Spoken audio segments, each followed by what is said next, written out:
Nunca fui de contar minhas experiências pessoais para ninguém, mas o que aconteceu comigo foi tão estranho, tão surreal, que sinto necessidade de colocar para fora. Era uma daquelas tardes de domingo quietas e nubladas, do tipo que deixa qualquer um meio melancólico. Estava em casa, entediado, navegando em vários aplicativos de namoro sem muita esperança. Depois de meses de conversas que não levavam a lugar nenhum e encontros decepcionantes, meu ceticismo estava no auge. Foi então, bem quando estava prestes a fechar o aplicativo pela milésima vez, que me deparei com o perfil de Sandra. A foto principal dela me deixou sem fôlego.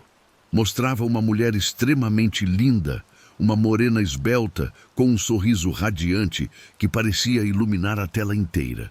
Parecia uma modelo profissional, com maçãs do rosto altas e olhos profundos, expressivos. A biografia dela, tão impecável quanto sua aparência, dizia que era uma designer de moda de 28 anos que amava galerias de arte, degustação de vinhos e viagens espontâneas para lugares exóticos. Parecia bom demais para ser verdade, uma compilação perfeita de tudo que eu poderia desejar em uma parceira. Com um suspiro de resignação e quase como uma piada para mim mesmo, decidi mandar uma mensagem, completamente convencido de que ela nunca responderia a um cara comum como eu. Mas para minha surpresa total, Sandra respondeu quase que imediatamente. A mensagem dela era inteligente, amigável e não tinha nenhum pingo da arrogância que eu esperava. Começamos a conversar e a conexão foi instantânea, eletrizante. Descobrimos uma paixão em comum por música ao vivo, especialmente bandas de indie rock do início dos anos 2000, e um amor mútuo pela culinária francesa. A conversa fluía naturalmente, como se nos conhecêssemos a vida inteira. Nas semanas seguintes, Sandra e eu trocamos mensagens todos os dias pelo aplicativo. Nossas conversas eram divertidas, profundas e totalmente livres. Ela tinha uma risada contagiante que eu quase conseguia ouvir através das mensagens de texto e uma personalidade vibrante que levantava meu ânimo. Me pegava esperando ansiosamente pelas mensagens dela, sorrindo para o celular como um adolescente apaixonado. Depois de mais ou menos um mês construindo essa conexão incrível online, finalmente criei coragem para convidar Sandra para um primeiro encontro de verdade. Ela aceitou com um entusiasmo que me fez sentir no topo do mundo. Marcamos de jantar em um restaurante italiano chique no centro da cidade, na sexta-feira seguinte à noite. Passei a semana inteira sonhando acordado sobre como iria impressioná-la pessoalmente com meu charme e inteligência. O grande dia finalmente chegou. Vesti minha melhor camisa, uma que havia comprado especialmente para a ocasião, e passei um pouco de perfume, querendo estar no meu melhor para nosso encontro. Cheguei ao restaurante com 10 minutos de antecedência e pedi uma mesa, com a perna balançando de nervosismo enquanto esperava. Olhava constantemente ao redor, esperando ver a mulher deslumbrante das fotos. Passaram-se uns 15 minutos da hora marcada e comecei a me preocupar. Será que ela havia me dado um bolo? Justo quando a decepção começava a tomar conta, uma mulher acima do peso, vestida de forma simples e que aparentava ter uns 35 anos, se aproximou da minha mesa. Desculpe o atraso. Demorei para encontrar estacionamento. Ela disse, meio sem fôlego. Eu sou a Sandra, prazer em te conhecer. Meu queixo quase caiu no chão. Aquela mulher não se parecia em nada, absolutamente nada, com a linda Sandra das fotos do aplicativo. Estava bem acima do peso das fotos e aparentava ter quase 10 anos a mais. Por um momento, fiquei olhando para ela em total descrença, certo de que não podia ser a mesma pessoa. Mas ela sabia meu nome e dizia ser meu encontro. Estava em estado de choque total, mas tentei me recompor e ser educado quando Sandra se sentou. Enquanto olhávamos sem graça para nossos cardápios, minha mente girava. Como essa podia ser a mesma garota com quem conversei por semanas? Era o clássico golpe do perfil falso. A verdadeira Sandra não se parecia nem agia como a mulher impecável e elegante que aparecia online. Mas, de alguma forma, eu tinha que aguentar firme até o fim daquele jantar. Respirei fundo e tentei iniciar uma conversa. A personalidade vibrante de Sandra, das nossas mensagens, parecia ser real. Pelo menos isso. Ela conversava à vontade sobre seu dia no trabalho e seus planos para o fim de semana com os amigos. Mas quanto mais conversávamos, mais inconsistências apareciam em todas as mentiras do perfil dela. Ela mencionou estar exausta de trabalhar como garçonete, embora seu perfil dissesse que era designer de moda. Quando perguntei sobre sua idade, ela admitiu ter 38 anos, não 28. Ficou claro que tudo, desde seus hobbies até sua formação, havia sido exagerado ou simplesmente inventado. Comecei a me sentir irritado e um idiota por ter sido tão enganado. Quando terminamos de comer, pedi a conta e paguei rapidamente. Precisava terminar aquele encontro e me afastar daquela impostora. Inventei uma desculpa sobre ter que acordar cedo e a necessidade de ir para casa. A decepção cruzou seu rosto, mas eu não voltei atrás. Nos despedimos de forma estranha e senti uma onda de alívio quando saí de lá sozinho. Dirigindo para casa, pensei em confrontar Sandra sobre todas as suas mentiras, mas decidi que não valia a pena.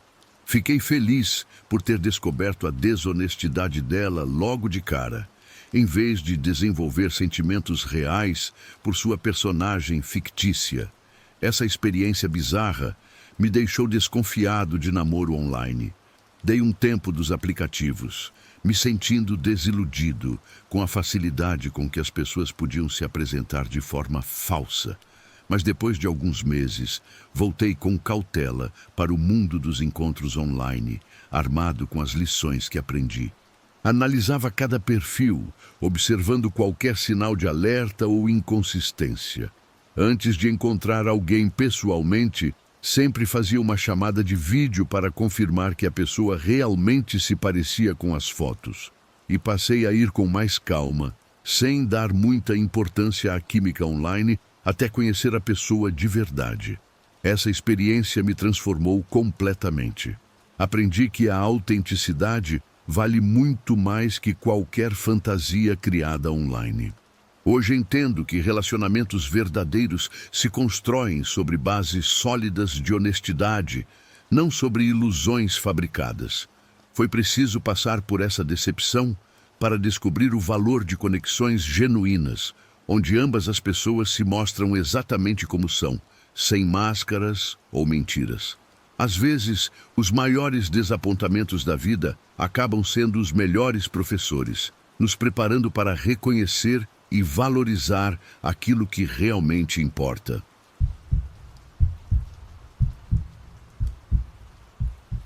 Ele parecia perfeito em todos os sentidos, o tipo de cara que só existe em filmes. Mal sabia eu que por trás daquele sorriso encantador se escondia um predador, esperando o momento certo para atacar.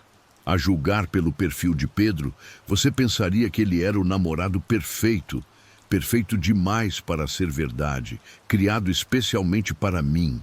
Nós gostávamos das mesmas atividades ao ar livre, desde andar de caiaque até experimentar vinhos. As fotos dele mostravam um físico musculoso e roupas elegantes. Ele dizia que era bombeiro, que adorava ajudar os outros e que passava o tempo livre com a família. Honestamente, parecia que eu estava lendo uma lista de tudo que sempre quis em um parceiro. Nossa primeira conversa foi fácil e fluida. Pedro fazia perguntas bem pensadas sobre meu trabalho, meus interesses e minha família. Ele parecia genuinamente interessado, querendo aprender o máximo possível sobre o que me movia. Eu interpretei isso como um sinal de que ele estava realmente interessado em mim, mais do que apenas um encontro. Depois de 2 semanas trocando mensagens sem parar, finalmente nos encontramos para jantar. Ver o sorriso de Pedro se abrir quando eu entrei no restaurante me deu um frio na barriga. Ele me deu um abraço longo antes de nos sentarmos, me fazendo sentir como se eu fosse a única pessoa naquele lugar lotado. Acabamos sendo os últimos a sair, depois de conversar e rir por horas. Fui embora nas nuvens, já ansiosa para vê-lo de novo. Nos 3 meses seguintes, os encontros com Pedro se tornaram parte da minha rotina. Exploramos novas trilhas nos fins de semana. Visitamos as últimas exposições no Museu de Arte Moderna e fizemos uma divertida aula de culinária italiana juntos. Cada vez que nos víamos, eu ficava mais encantada por aquele homem que parecia tão carinhoso, determinado e sociável.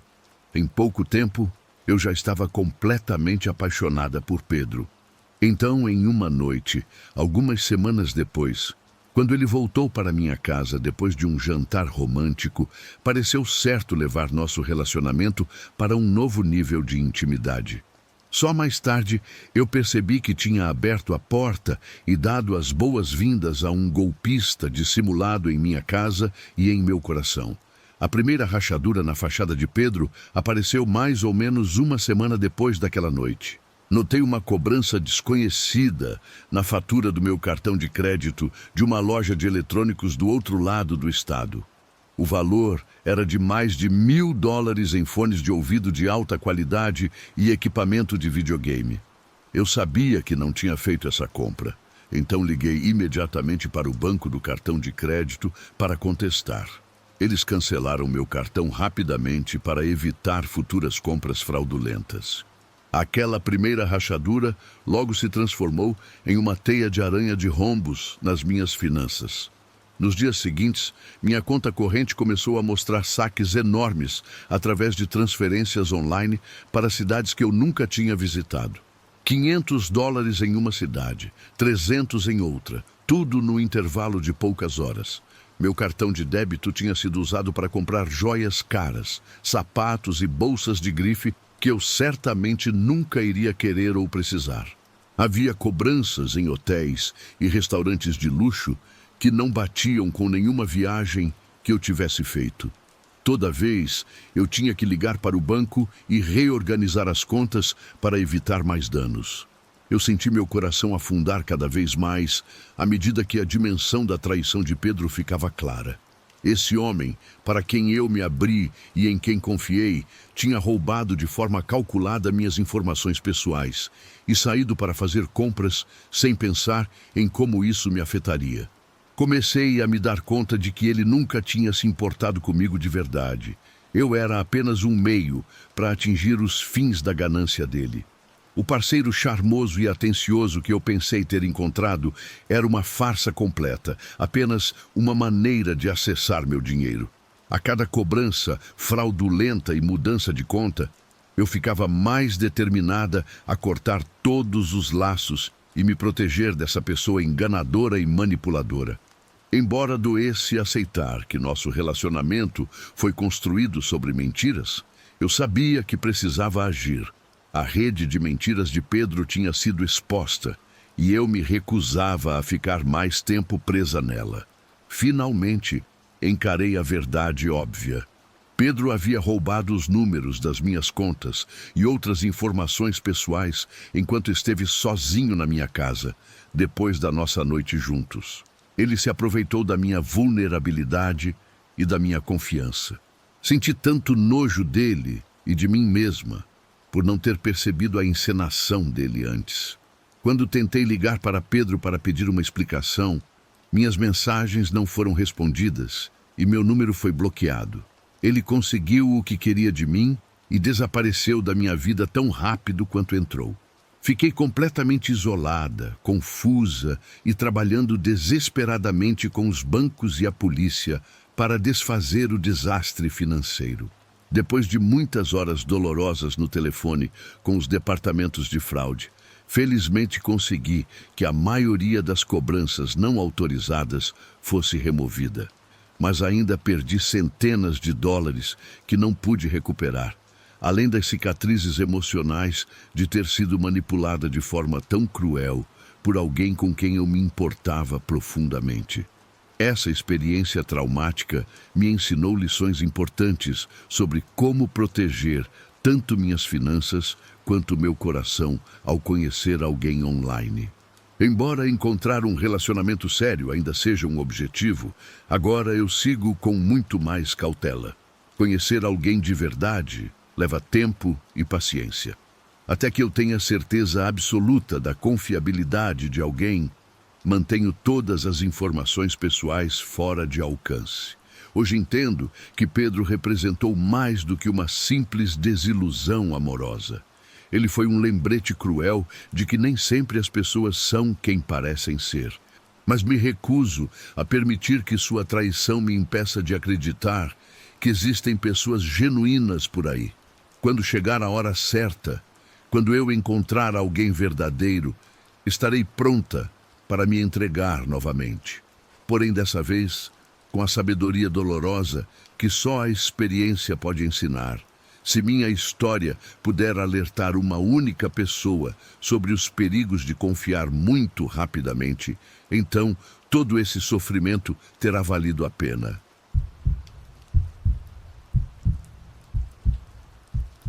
Eu me apaixonei por ele, pela sua liberdade e pelo seu jeito de ver o mundo.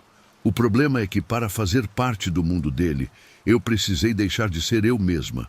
Com sua jaqueta de couro, botas de motoqueiro e cabelo bagunçado, ele tinha um ar rebelde que eu achei irresistível. Começamos a conversar sobre nosso amor em comum por rock e fiquei impressionada com o quanto ele era atencioso e inteligente por baixo daquela aparência de bad boy. Embora eu fosse geralmente tímida e desconfortável em situações sociais, ele tinha um jeito de me deixar à vontade e me fazer sentir como a pessoa mais interessante do lugar. Acabamos conversando por horas naquela noite, perdendo a noção de todo mundo na festa. Não me surpreendi quando Otávio pediu meu número antes de ir embora. Começamos a trocar mensagens sem parar nos dias que se seguiram e marcamos de sair no fim de semana seguinte. Em nosso primeiro encontro oficial, num restaurante italiano aconchegante no centro da cidade, a conversa fluiu sem esforço entre vinho e massa. Otávio me contou sobre suas aventuras pelo mundo, viajando de mochila pela Europa e América do Sul depois da faculdade. As descrições dele me fizeram sentir como se eu estivesse lá, caminhando por selvas e acampando sob as estrelas com ele. Da minha parte, me vi desabafando sobre meus sonhos de ser escritora e minhas lutas com ansiedade e baixa autoestima. Otávio ouviu com atenção e validou tudo que eu compartilhei. Ele me disse que eu tinha um fogo único dentro de mim e que passar tempo comigo o fazia esquecer de todo o resto. Eu praticamente flutuei até em casa naquela noite, tonta com a empolgação desse novo e excitante relacionamento. Nos tornamos inseparáveis depois disso, passando cada momento livre juntos. Otávio começou a passar mais tempo no meu apartamento, chegando ao ponto de praticamente morar lá. Eu cozinhava o jantar, enquanto ele me rodopiava pela cozinha ao som de músicas de amor bregas. Nos fins de semana, ele me levava em sua moto para trilhas escondidas nas montanhas e para margens de lagos que havia descoberto em suas viagens solo. Depois de cerca de 4 meses de namoro, Otávio me convidou para uma reunião do que ele chamava de sua comunidade transformacional. Era um grupo de umas 12 pessoas que se reunia na casa de alguém toda semana para discutir filosofia, espiritualidade e crescimento pessoal. Otávio explicou que esse grupo lhe dava o sentido mais profundo de propósito que ele procurava desde que voltou de suas viagens. Eles se viam como criadores de uma sociedade iluminada dentro daquela sociedade falida que os cercava.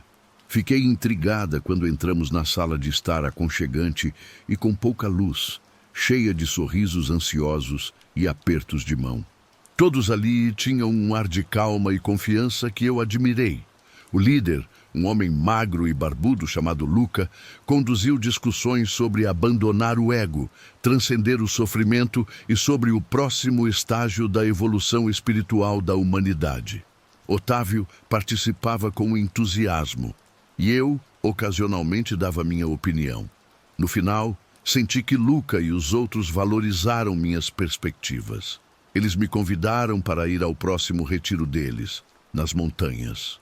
No início, essas reuniões me deram uma sensação de esperança e comunidade, mas em pouco tempo comecei a notar alguns sinais de alerta. O grupo tinha uma doutrina ideológica rigorosa e parecia ver as pessoas de fora como perdidas ou não iluminadas. Quando eu fazia perguntas sensatas, Otávio ficava na defensiva, dizendo que eu precisava manter a mente aberta. Foi então que percebi mudanças sutis no comportamento dele. Pequenos comentários críticos que antes não existiam, uma irritação crescente quando eu questionava algo. Tornou-se difícil conversar abertamente com Otávio sobre partes da ideologia com as quais eu não concordava. Ele se preocupava que eu estivesse sendo influenciada pela sociedade e pela cultura popular para me apegar a crenças e comportamentos prejudiciais. Aos poucos, percebi que aquele grupo estava tentando me doutrinar para uma seita. Otávio começou a me pedir para fazer sacrifícios pessoais significativos para provar meu compromisso com a causa. Fui pressionada a doar um dinheiro que eu não tinha e a cortar laços com amigos e familiares que expressavam preocupação. Quando eu resisti, Otávio se tornou frio, crítico e emocionalmente manipulador. Ele me alertou que eu estava liberando energia negativa e freando meu desenvolvimento pessoal. Os membros do grupo, antes tão acolhedores, agora me tratavam com um desprezo mal disfarçado por eu não estar à altura de seus padrões. Uma noite, em uma reunião, Luca me confrontou diretamente, me acusando de abrigar muito ego e individualidade.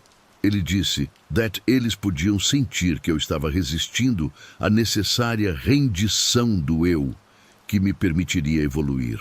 Eu me senti completamente esmagada e apavorada naquele momento.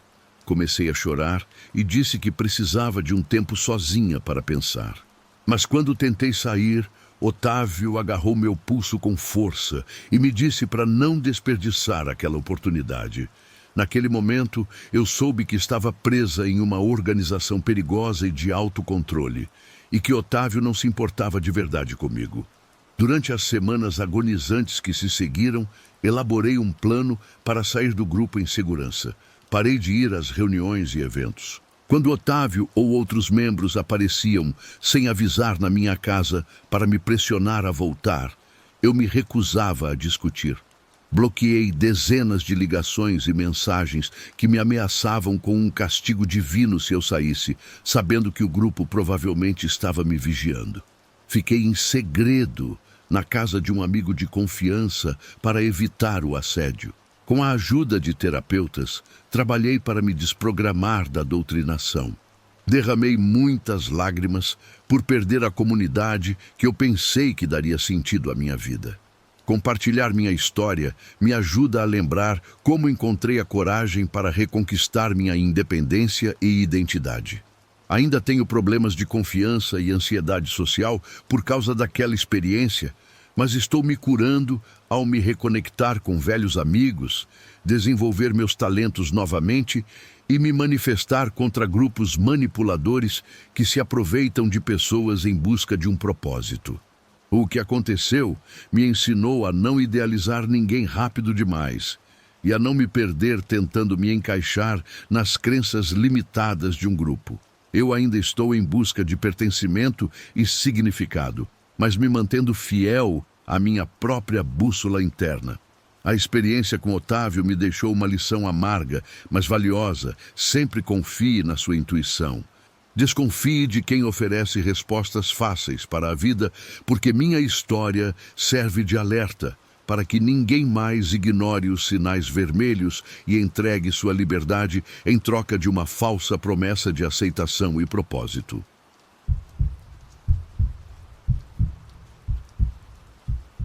Quando conheci Augusto na festa de um amigo, fui imediatamente conquistada pelo seu charme. Ele tinha um jeito único de me fazer sentir como a pessoa mais importante do mundo. E foi assim que a minha ruína começou. Nossos primeiros encontros pareciam ter saído de um filme de romance. Jantares à luz de velas, passeios sob a lua e até aventuras mais ousadas, como voar de balão. Augusto me surpreendia com pequenos presentes cheios de significado, que mostravam o quanto ele prestava atenção em mim, como um livro do meu autor favorito ou um colar com um pingente relacionado a uma piada nossa. Ele também fazia grandes gestos românticos, como encher meu apartamento de flores ou me levar para uma viagem surpresa de fim de semana.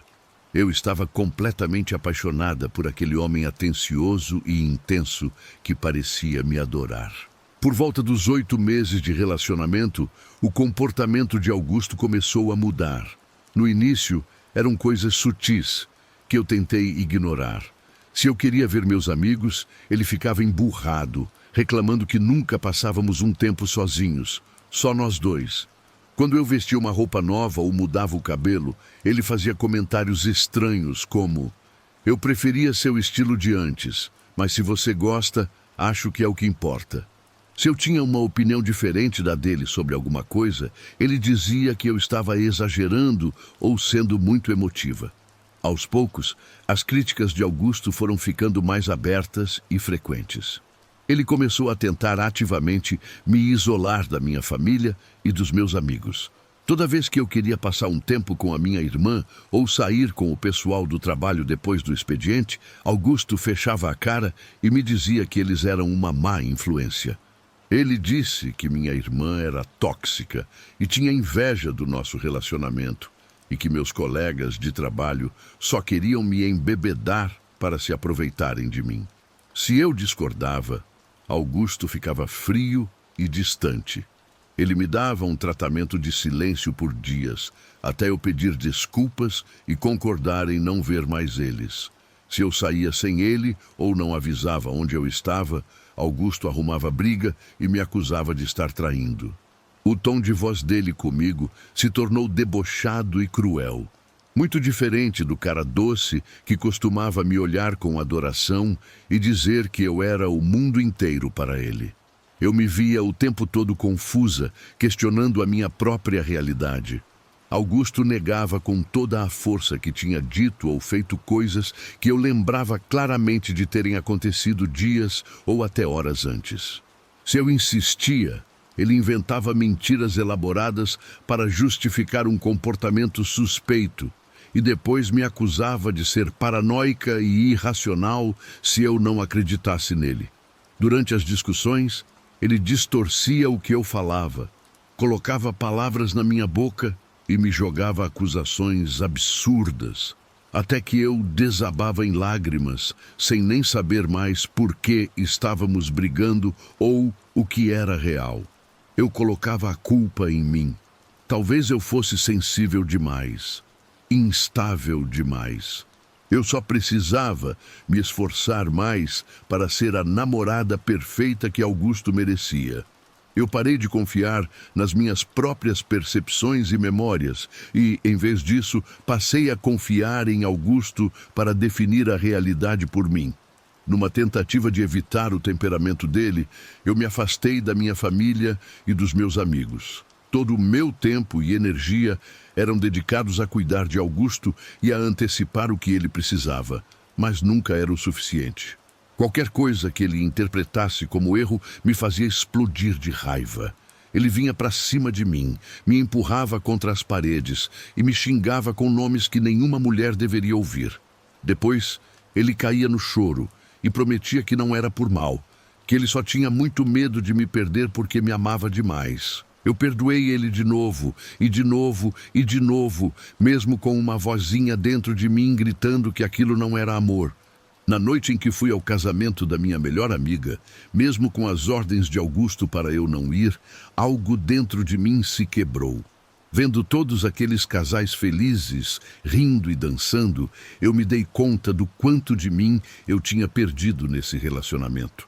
Quando cheguei em casa e encontrei Augusto em um dos seus piores ataques de fúria, destruindo minhas coisas em uma fúria descontrolada, qualquer ilusão que eu ainda tinha se desfez. Aquele não era o comportamento de alguém que se importava comigo.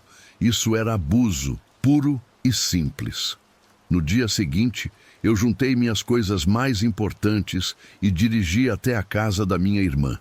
Embora eu nunca tivesse admitido nada em voz alta antes, ela não ficou surpresa. Ela e meus pais já tinham notado o jeito controlador de Augusto e o quanto eu tinha me tornado uma pessoa mais fechada. Com o apoio deles, eu encontrei uma terapeuta que me ajudou a entender a natureza perversa do abuso doméstico. Augusto tinha, sistematicamente, me isolado e atormentado, me fazendo duvidar da minha própria mente e dos meus instintos. Hoje, 1 ano depois de ter partido, a recuperação ainda é uma jornada cheia de desafios. As marcas do que vivi ainda aparecem em pesadelos e a ansiedade ainda tenta me derrubar. Mas agora eu sei que a única voz que realmente importa é a minha. E dia após dia eu a fortaleço, construindo uma barreira que garante que ninguém nunca mais conseguirá me silenciar.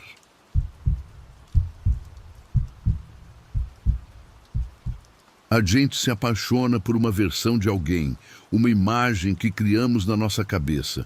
Mas o que acontece quando essa imagem se despedaça e revela algo sombrio escondido por baixo? Estava com Felipe há quase 2 anos, quando ele me revelou que, em segredo, tinha feito parte da máfia. Foi numa terça-feira à noite, a gente estava no sofá assistindo um filme qualquer, quando ele desligou a TV de repente e me olhou com uma expressão de pânico que nunca tinha visto antes. "Preciso te contar uma coisa", Felipe disse com a voz tremendo. "É sobre o meu passado. Eu me envolvi com o crime organizado." Minha mente disparou, tentando processar essa informação junto com o homem que eu achava que conhecia. Enquanto Felipe começava a revelar devagar sua história oculta, eu escutei em silêncio, em choque total. Ele me contou que quando era adolescente e estava numa fase bem problemática, se associou a um grupo da máfia local que recrutava jovens vulneráveis. No começo eram coisas pequenas.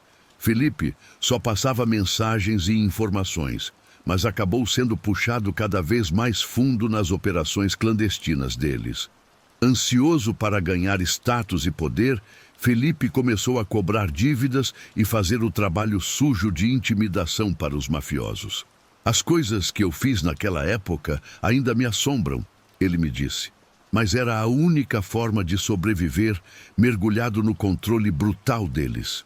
Felipe enterrou a própria consciência e se tornou um capanga cruel para os mafiosos. Enquanto Felipe revelava sua história secreta, meus pensamentos giravam numa confusão alarmada. Eu estava perturbada e com medo, tentando processar essa informação com o homem que eu acreditava conhecer. Felipe sempre tinha sido tão gentil e carinhoso comigo, e agora estava admitindo ter sido um capanga impiedoso da máfia. Minha mente acelerou, imaginando Felipe cometendo atos terríveis de violência para a máfia. Ele tinha machucado pessoas inocentes? Tinha tirado vidas? Eu estremeci ao imaginá-lo ameaçando e espancando vítimas até a submissão. Era assustador pensar em Felipe agindo de forma tão brutal, quando eu só conhecia seu lado carinhoso. Eu também senti uma onda de medo pelas possíveis ameaças que ainda poderiam existir do passado violento de Felipe. Será que os antigos parceiros dele da máfia viriam atrás de vingança? Teríamos que viver olhando constantemente por cima do ombro, preocupados que eles pudessem rastreá-lo? Minha segurança e meu futuro, de repente, pareciam estar em perigo por causa das sombras da história de Felipe. Apesar do turbilhão na minha cabeça, ver o remorso verdadeiro no rosto de Felipe me manteve ali. Seus olhos sofridos e ombros caídos revelavam o quanto ele se arrependia de suas ações sob influência da máfia. Felipe não era inerentemente mau. Ele tinha sido pego num mundo criminoso venenoso. Agora, estava virando a página, tentando consertar as coisas. Mesmo chocada, eu entendi que Felipe não era definido pelos erros do passado dele. Eu o apoiaria enquanto ele trabalhava para mudar, acreditando na capacidade dele de construir uma vida melhor. A honestidade e confiança de Felipe ao confessar sua história na máfia fortaleceram nosso vínculo. Enfrentaríamos qualquer ameaça que restasse, juntos. Eu entendo se você quiser terminar tudo depois do que eu contei, Felipe disse. Mas eu me apaixonei profundamente por você durante esse último ano de relacionamento. Queria ser completamente sincero para que não houvesse mais segredos entre nós. Eu fiquei sentada em silêncio por um bom tempo, processando a gravidade das revelações dele. Felipe tinha aliviado a consciência, mas agora minhas emoções sentiam o peso. Finalmente, consegui organizar meus pensamentos o suficiente para responder. Sua confissão me abalou profundamente, eu disse. Saber do seu envolvimento com o crime organizado me deixa inquieta e com medo, mas nós construímos algo real durante esse tempo e eu ainda me importo muito com você. Se você conseguiu encontrar força para sair daquele mundo, eu preciso encontrar força para continuar vendo o bem que existe em você. Felipe pareceu aliviado e me agradeceu por não simplesmente abandonar nosso relacionamento. Ele concordou em manter comunicação aberta sobre qualquer coisa do passado dele e sobre nossa segurança no futuro. Eu sabia que o caminho pela frente teria desafios, mas que poderíamos enfrentá-los juntos.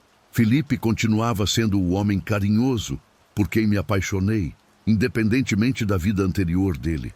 Ele tinha virado as costas para aquele antigo eu anos atrás e merecia a chance de se reinventar.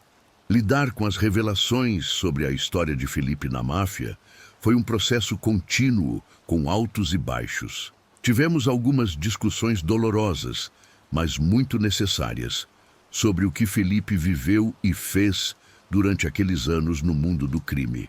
Passei noites em claro, preocupada que os perigos do passado dele pudessem voltar para nos assombrar. Mas Felipe entendeu minhas preocupações e se comprometeu a ser transparente e me fazer sentir segura novamente. Felipe me deu o espaço que eu precisava para processar meus sentimentos. Ele me deixou perguntar tudo o que eu queria sobre o passado dele, sem ficar na defensiva. Felipe também ficou vigilante, atento a qualquer atividade suspeita ao nosso redor que pudesse indicar ameaças se aproximando. Com o tempo, o choque inicial daquelas revelações foi passando, mas reconstruir a confiança foi um exercício diário. Aos poucos, Felipe e eu conseguimos nos reconectar enquanto trabalhávamos nos desafios. Ao encarar essa verdade de frente juntos, nós criamos um laço ainda mais profundo. Com compaixão e paciência, Felipe me mostrou que suas experiências o mudaram para melhor. O desejo dele de escapar daquela vida criminosa demonstrou força e caráter. Hoje, nosso relacionamento parece mais sólido do que nunca, baseado inteiramente em confiança e compromisso. A disposição de Felipe em ser tão vulnerável naquela época provou a profundidade dos sentimentos dele por mim. Eu passei a entender que, embora Felipe seja moldado pelos erros do passado, eles não definem quem ele é agora. O homem que eu amo hoje é atencioso, gentil e carinhoso. Ele não é mais a figura perigosa da juventude dele.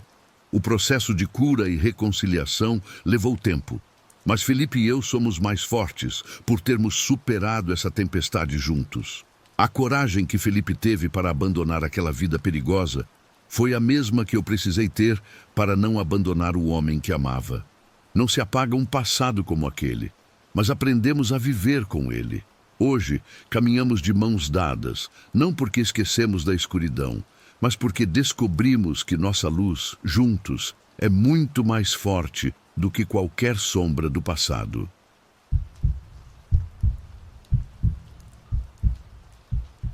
Já aconteceu de você sentir que uma noite estava perfeita demais para ser verdade? Comigo aconteceu, e o preço que paguei por ela me persegue até hoje. Eu estava empolgado demais para o meu primeiro encontro com a Cecília. A gente tinha se conhecido no mês anterior, na festa de um amigo em comum, e a sintonia foi imediata. Ela era linda, com aquele cabelo preto longo e uns olhos verdes que brilhavam quando ela ria. Chamei ela para sair naquela mesma noite e marcamos de jantar e ir ao cinema na quinta-feira seguinte. O dia do nosso encontro chegou e passei mais tempo que o normal me arrumando, checando se minha roupa estava impecável. Passei perfume, arrumei o cabelo e saí para o restaurante onde combinamos de nos encontrar. Quando cheguei, Cecília já estava me esperando na porta. Ela estava deslumbrante, usando um vestido floral que realçava seu corpo. Cumprimentei ela com um abraço e disse que estava linda. Sentamos à nossa mesa e começamos a conversar com uma facilidade impressionante enquanto olhávamos o cardápio. Cecília tinha um humor sarcástico que me fez rir durante todo o jantar. Falamos sobre nossos interesses, nossas famílias e planos futuros. Era muito fácil conversar com ela e parecia genuinamente interessada em me conhecer melhor. Depois que terminamos de comer, paguei a conta e caminhamos até o cinema. Eu já tinha comprado os ingressos antes, então evitamos a fila e entramos direto. Cecília sorriu agradecida quando entreguei o ingresso para ela. Compramos lanches na lanchonete e nos acomodamos nas poltronas, enquanto as luzes diminuíam. Durante todo o filme, lutei para me concentrar na história, porque estava muito consciente da presença de Cecília ao meu lado. Em determinado momento, nossas mãos se encontraram no balde de pipoca e senti um arrepio percorrer meu corpo. Ficava dando olhadas discretas para a silhueta dela na luz trêmula da tela. Ela parecia completamente envolvida no filme, suspirando e rindo nos momentos certos. Só conseguia pensar na sorte que tinha de estar ali com aquela garota incrível. Quando o filme terminou, voltamos para o estacionamento do restaurante. Me ofereci para levar Cecília em casa, mas ela recusou, dizendo que tinha vindo de carro. Ficamos alguns minutos ao lado do carro dela, conversando sobre o filme e fazendo planos vagos de nos vermos novamente em breve. Finalmente, chegou a hora de nos despedirmos. Cecília se aproximou e me deu um beijo suave na bochecha. Me diverti muito hoje à noite, disse ela. Me manda mensagem quando chegar em casa. Pode deixar. Assenti, sem conseguir tirar o sorriso enorme do meu rosto. Fiquei observando ela se afastar, tocando distraidamente o local da minha bochecha, onde ela tinha me beijado. Cheguei em casa ainda nas nuvens, repassando cada momento daquela noite na minha cabeça. Quando procurei minha carteira para colocá-la na cômoda, percebi que não estava no bolso. Revirei o carro, os bolsos novamente, mas a carteira tinha mesmo sumido. O pânico começou a me dominar enquanto pensava em tudo que estava lá dentro. Minha identidade, cartões de crédito, dinheiro.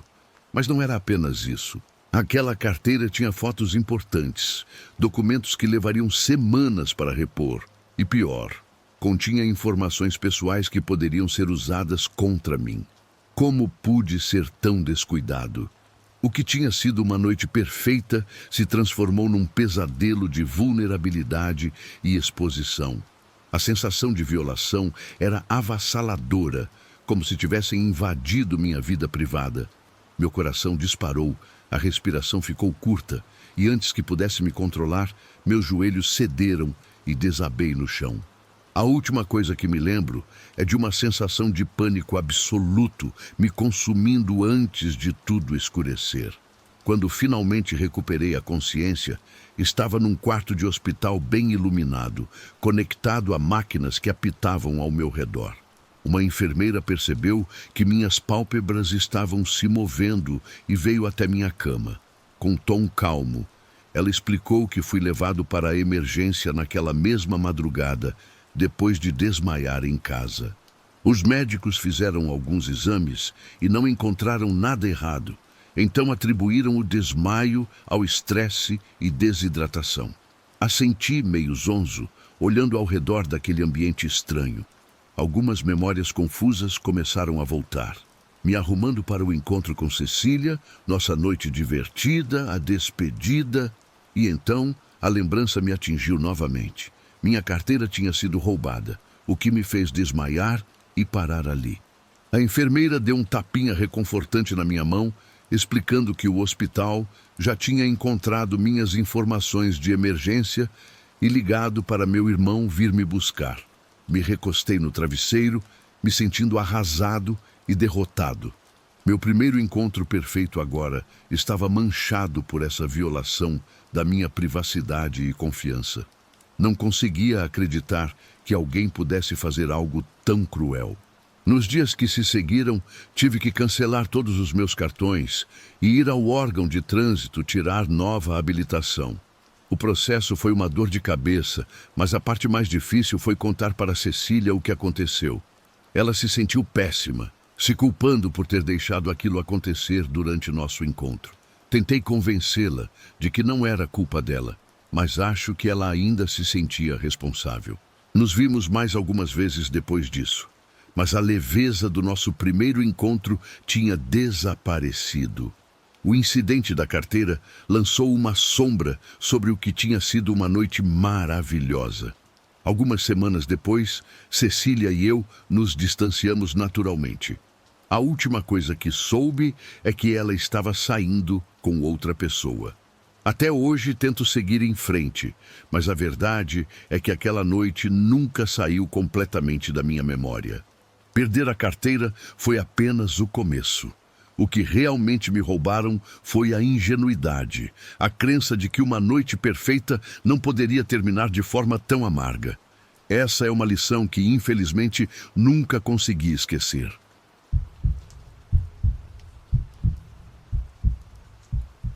Essa história é um alerta para quem procura romance na internet. Tenha cuidado, porque o príncipe encantado do seu chat pode virar seu maior pesadelo na vida real. Eu já conversava com Marco pelo Facebook havia cerca de um mês e estava realmente me interessando por ele. Ele parecia divertido e carinhoso. Sabe como é? Pelo menos na internet. Vivia mandando memes que me faziam morrer de rir e sempre fazia perguntas para me conhecer melhor. Tínhamos muito em comum, como nossos filmes e músicas preferidos, e ele era exatamente meu tipo físico. Alto, em forma, com cabelo castanho cacheado e olhos verdes bem marcantes. No dia anterior ao nosso encontro, quando ele me chamou para sair pessoalmente, eu mal consegui acreditar de tanta felicidade. Passei horas escolhendo a roupa perfeita, um vestido florido bem leve e sandálias Anabela cor de canela que alongavam minhas pernas. Marquei até horário no salão para fazer uma escova profissional nas minhas ondas loiras compridas. Queria estar impecável para ele. Sentia que aquilo poderia ser o início de algo especial. Combinamos de nos encontrar num restaurante italiano famoso que tinha acabado de abrir no centro. Cheguei uns 15 minutos adiantada, arrumei o cabelo usando o vidro da janela como espelho e peguei uma mesa enquanto esperava por ele. Estava praticamente saltando na cadeira de tanta ansiedade. Finalmente vi Marco entrando. E ele estava exatamente como nas fotos, talvez até mais bonito ao vivo. Quando nossos olhos se encontraram, acenei para ele com entusiasmo e um sorriso enorme, pronta para um primeiro encontro mágico. Mas no momento em que se sentou, a energia mudou completamente. Tinha algo muito errado ali. Ele evitava olhar diretamente nos meus olhos. Em vez disso, ficava examinando o restaurante todo, sem foco algum. Tentei puxar conversa, perguntei como tinha sido a semana dele, mas ele só respondeu com um bem seco e voltou a olhar ao redor. O garçom veio anotar nossos pedidos e eu sugeri, bem de leve, a berinjela à parmegiana, já que ele simplesmente não largava a tela do celular. Ele deu de ombros e disse tanto faz, sem nem levantar o olhar. Fiz meu pedido tentando ignorar toda aquela frieza. Assim que o garçom saiu, tentei conversar mais, perguntando sobre o trabalho dele, sobre a família, assuntos que tínhamos discutido de forma tão animada no Facebook.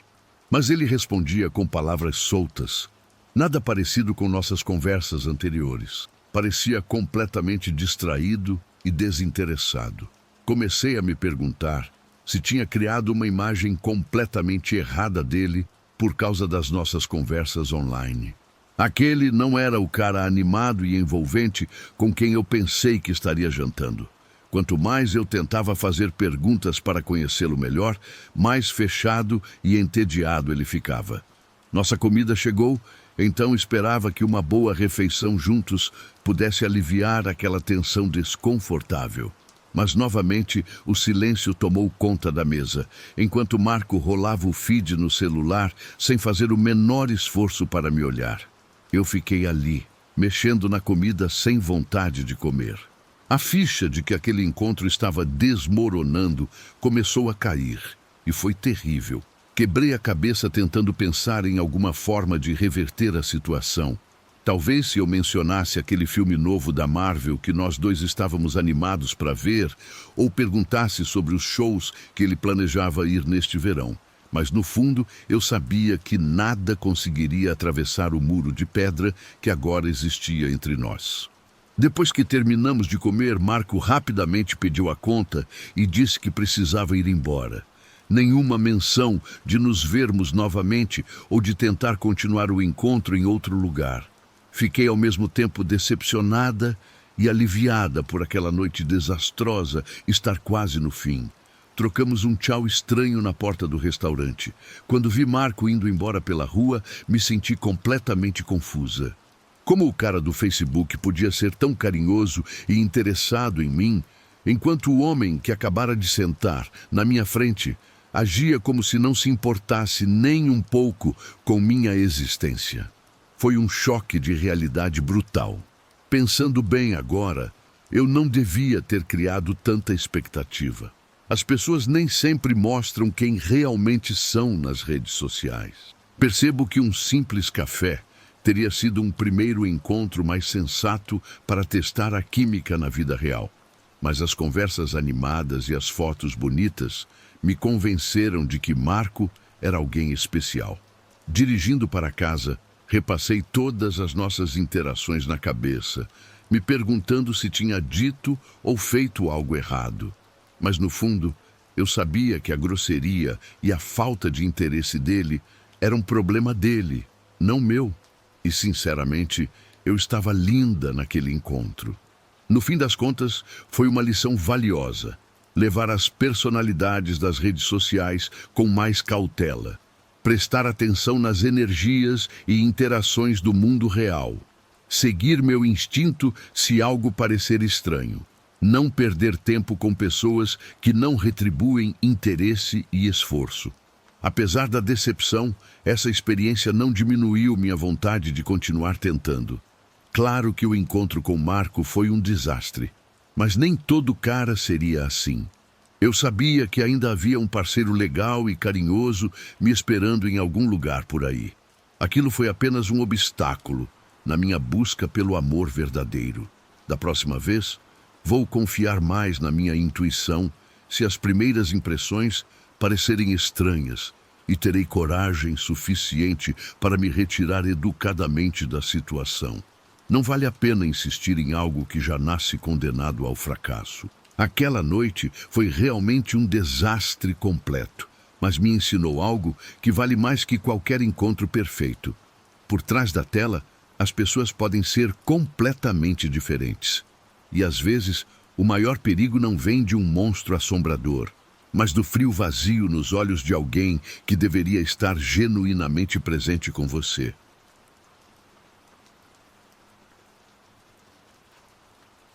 Nós, mulheres, somos ensinadas desde cedo a sermos educadas e a não criar confusão. Foi tentando seguir essa regra que eu quase perdi o controle da minha própria vida. Tudo começou quando eu nunca deveria ter dado meu número para aquele cara aleatório que me abordou na biblioteca naquele dia. Mas na hora, ele pareceu bastante inofensivo.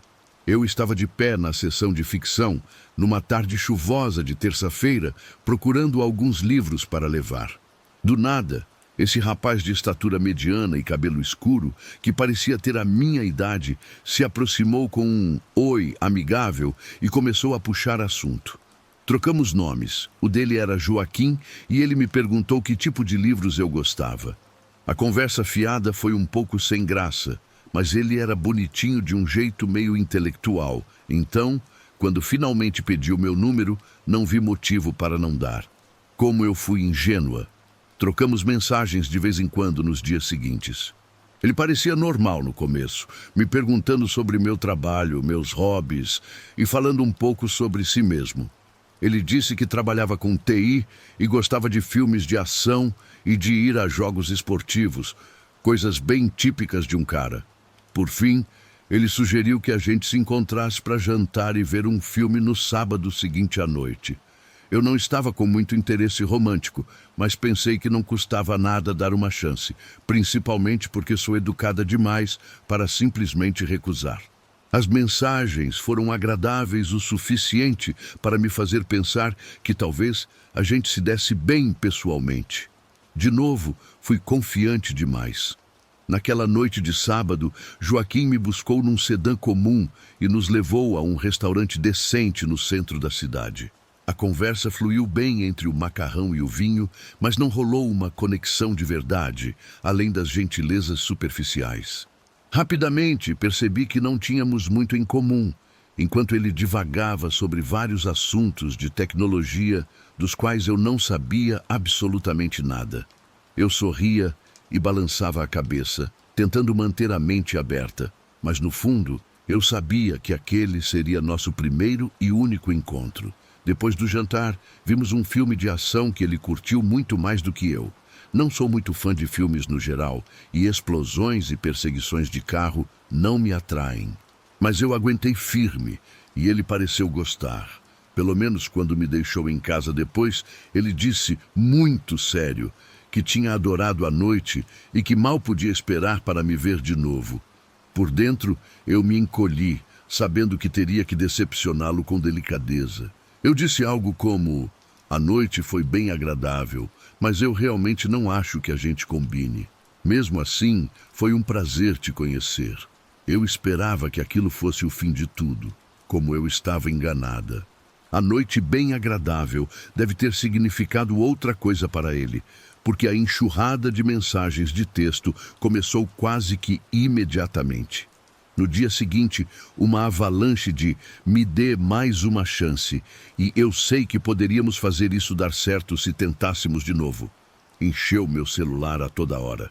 Tentei recusar educadamente algumas vezes, explicando que simplesmente não senti uma conexão forte em nosso encontro, mas ele insistiu incansavelmente.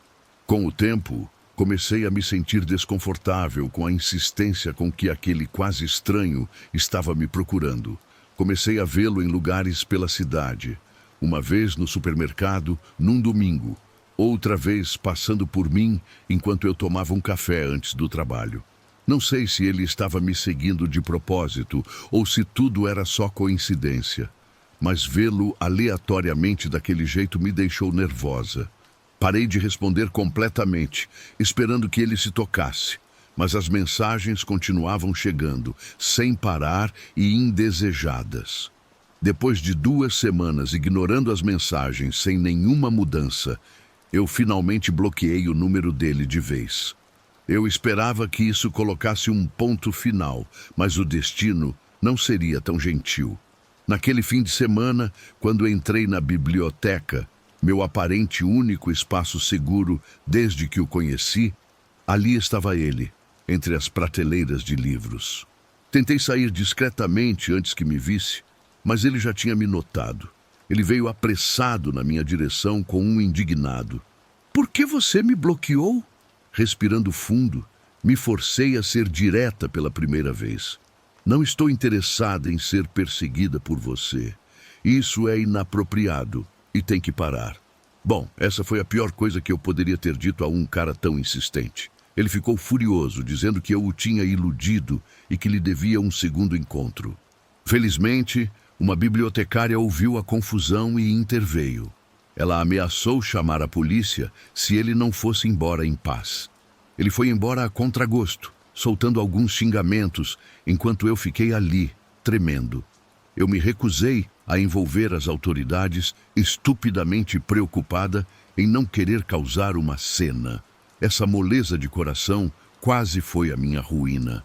Nas semanas seguintes, fiquei em estado de alerta toda vez que saía do meu apartamento, examinando cada homem que passava e que se parecesse com o cara da biblioteca. Mudei minhas rotinas nos fins de semana, evitando minhas lojas e parques de sempre, só para garantir que ele não aparecesse. Meus amigos diziam que eu precisava pedir uma ordem de restrição se ele me contatasse de novo, mas eu rezei para que não chegasse a esse ponto. Por algum milagre, o incidente vergonhoso na biblioteca pareceu finalmente fazê-lo cair em si. Mesmo assim, o impacto emocional permaneceu. Eu estava com raiva dele por se recusar a aceitar minha rejeição, mas também de mim mesma, por ter sido passiva demais no início, quando eu deveria tê-lo cortado logo após o primeiro encontro medíocre. Percebi que preciso confiar mais nos meus instintos quando algo parece errado, em vez de ser simplesmente educada e evitar conflitos. A lição mais importante foi descobrir que mereço ter meus limites respeitados, independentemente de isso causar constrangimento ou não. De muitas maneiras, tive sorte que a situação não escalou para algo mais perigoso ou ameaçador. Mas a experiência me ensinou sobre a importância de me posicionar com firmeza, mesmo que isso signifique ser direta ou ríspida. Não posso me preocupar em ferir os sentimentos de alguém quando essa pessoa me faz sentir genuinamente ameaçada. Se eu pudesse voltar no tempo, teria sido muito mais firme desde o começo. Poderia ter me poupado semanas de ansiedade se simplesmente tivesse deixado claro, sem rodeios, que não tinha interesse depois daquele primeiro encontro sem química. Infelizmente, minha experiência com um pretendente obsessivo não é única. Muitas mulheres passam por situações parecidas. Somos condicionadas a ser gentis e agradáveis, mas essa mentalidade pode nos prejudicar. No futuro, sei que devo sempre ouvir minha intuição e valorizar minha própria segurança acima de tudo. Esperamos respeito ao rejeitar as investidas de alguém, mas nem sempre recebemos. Manter-se firme diante do assédio é mais fácil de falar do que fazer, mas é essencial para nossa proteção. Minha autoestima jamais deve depender de poupar os sentimentos de alguém que não aceita um não como resposta. Essa experiência perturbadora me ensinou da maneira mais difícil que meu conforto e meus limites pessoais são inegociáveis, sempre. E essa é uma lição que espero que todas as mulheres aprendam, mas sem precisar passar pelo que eu passei para compreender seu verdadeiro valor.